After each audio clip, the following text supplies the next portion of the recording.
Hello and welcome my dear friends. आपका स्वागत करते हैं आपके अपने यूट्यूब चैनल एग्ज़ाम मेरी जान में। दोस्तों इस वीडियो में आप लोगों से बात करेंगे Uttar Pradesh GNM ANM admission session 2023-24 के लिए।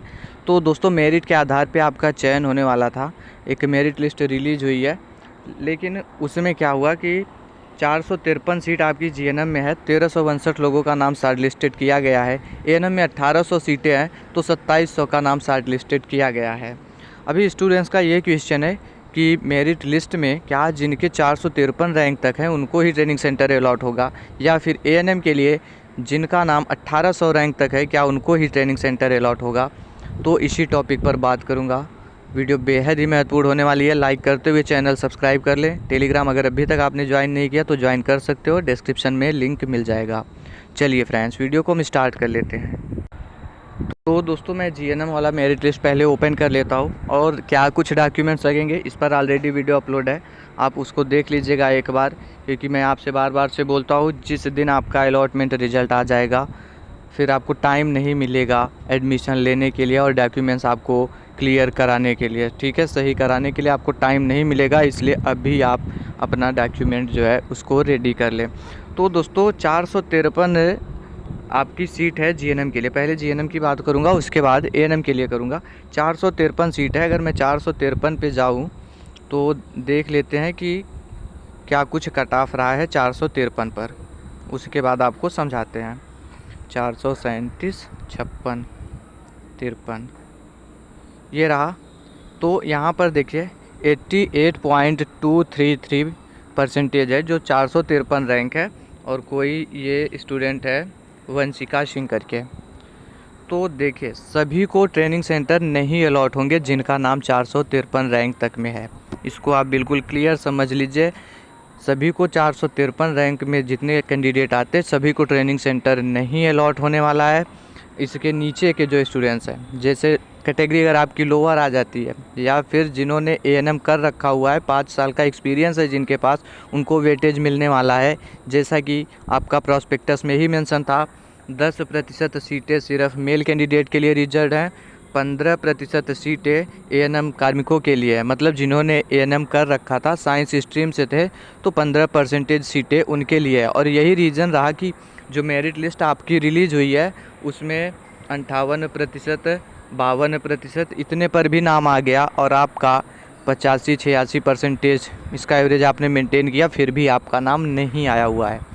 और बार बार से स्टूडेंट्स यही पूछ रहे कि मेरा नाम क्यों नहीं आया, मेरे कैटेगरी में और स्टूडेंट्स का नाम आ गया। तो आप पहले चेक कर लीजिए कहीं जिस आप स्टूडेंट का देख रहे वो पीएच तो नहीं है, ठीक है, पीएच में तो नहीं आ रहा, या फ्रीडम फाइटर में नहीं आ रहा, या फिर एएनएम तो नहीं कर रखा है। क्योंकि देखिए इन तीनों को ही वेटेज मिलने वाला है इस फाइनल मेरिट लिस्ट में, जो भी सिलेक्टेड कैंडिडेट की लिस्ट आने वाली है। और कब तक आएगी इस पर हम वीडियो अपलोड कर देंगे, बिल्कुल घबराने की ज़रूरत नहीं है। तो देखिए जो 453 पे कैंडिडेट है ये आपका किस कैटेगरी में आ रहे हैं देख लेते ज़रा सा इनको। ये अनरिजर्व है, तो इनको सीट मिलना मुश्किल है, बेहद मुश्किल है। अभी आप पूछोगे ऐसा क्यों, 453 रैंक है। लेकिन जो एससी कैटेगरी होंगे, एसटी कैटेगरी होंगे, वो जनरल की सीट पर उनका एडमिशन हो जाता है, लेकिन जनरल वाले सिर्फ़ और सिर्फ अपने सीट पर लड़ते हैं, ठीक है।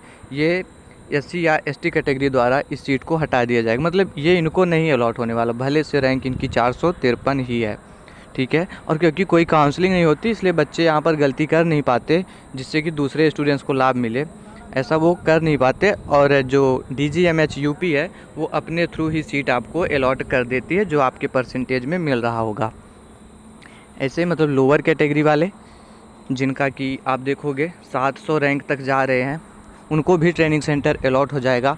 वही एएनएम में जो आ रहे हैं, जिन्होंने एएनएम कर रखा है और जीएनएम के लिए अप्लाई किया हुआ है, तो वो 800, 850 रैंक तक में भी आ रहे हैं, तो उनको ट्रेनिंग सेंटर अलॉट होने के पूरे चांसेज है। यहाँ तक कि 1000 रैंक तक में होंगे तब भी आपको ट्रेनिंग सेंटर अलॉट हो जाएगा अगर एएनएम कर रखा है आपने तो। क्योंकि आपके लिए 15% सीटें रिजर्व हैं, और अगर इतने स्टूडेंट्स नहीं मिल पाते 15% जितने, तब जा कर के ये जनरल सीट में काउंट होगी। उम्मीद कर रहे हैं आप बातों को समझ रहे हैं। अगर जनरल कैटेगरी है तो आपको प्रॉब्लम होने वाली, ओबीसी है तो प्रॉब्लम होने वाली, ईडब्ल्यूएस में आते हैं तो भी प्रॉब्लम होने वाली है। लेकिन लोअर कैटेगरी में आप आते हैं, और रैंक 700-800 तक है तब भी आपको ट्रेनिंग सेंटर अलॉट हो सकता है।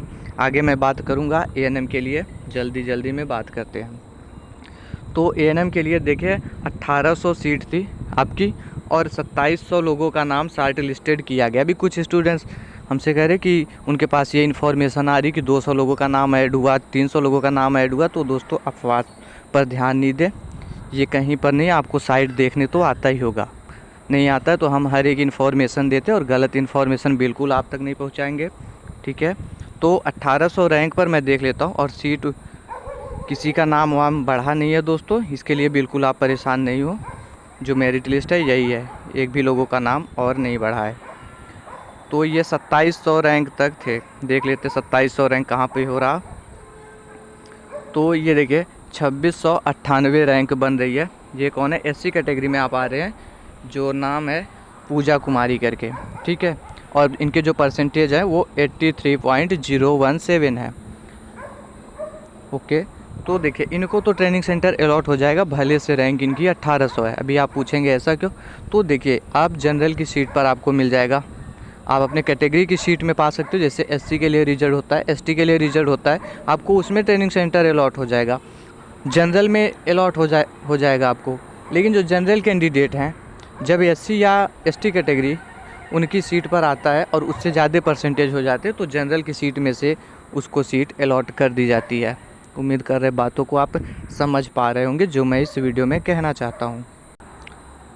तो इसका मतलब ये हुआ कि जो लोअर कैटेगरी में स्टूडेंट आ रहे हैं, मैं जनरल, ओबीसी, ईडब्ल्यूएस आप लोगों की बात नहीं करूँगा, क्योंकि आप लोग जितनी सीट है उसके अंदर में ही रहेंगे तभी आपको ट्रेनिंग सेंटर अलॉट होंगे। मतलब 1800 रैंक है तो आप लोग अगर 1500 तक में आ रहे हो, 1400 तक में आ रहे हो, तब आपको ट्रेनिंग सेंटर अलॉट हो जाएंगे। लेकिन वहीं पर जो कैटेगरी में आते हैं, मतलब एससी कैटेगरी में आ रहे हैं, एसटी कैटेगरी में आ रहे हैं, तो आप लोग 2000 रैंक तक भी जाओगे, 2200 रैंक तक भी जाओगे, तब भी आपको ट्रेनिंग सेंटर अलॉट हो जाएंगे, ठीक है। और जो भी फाइनल मेरिट लिस्ट आएगी वो बिल्कुल सिलेक्टेड कैंडिडेट्स का नाम उसमें होगा और 453 लोगों का ही नाम होगा। लेकिन मैंने आपको पहले से ही बता रखा है, जैसे जीएनएम में 453 लोगों का नाम आएगा, सभी लोग एडमिशन नहीं ले पाएंगे, क्योंकि वो कहीं दूसरे, जैसे मान ले आप मेरठ से हैं, आपको मैंने गोरखपुर में अलॉट कर दिया और फीमेल कैंडिडेट है तो यहाँ प्रॉब्लम हो जाती है, इतने दूर कोई रहने नहीं आता है, तो ऐसे में सीट ये वैकेंट चली जाती है और इसके लिए वेटिंग लिस्ट रिलीज़ की जाती है। और वेटिंग लिस्ट में सिर्फ़ और सिर्फ उन्हीं कैंडिडेट का नाम आएगा जो 2700 रैंक तक में है एएनएम के लिए और 1362 रैंक तक है जीएनएम के लिए, ठीक है। उम्मीद करते हैं आप सब कुछ समझ पाए होंगे। अगर वीडियो हेल्पफुल रहा हो तो लाइक करें, चैनल सब्सक्राइब कर ले। मतलब ये हुआ कि सिर्फ़ और सिर्फ 453 को ही नहीं, उसके नीचे वाले रैंक को भी सीटें अलॉट हो जाएंगी। परेशान होने की ज़रूरत नहीं है अगर आप कैटेगरी में आते हो तो। कोई क्वेश्चन हो आपका कमेंट बॉक्स में कमेंट करें। Thanks for watching this video.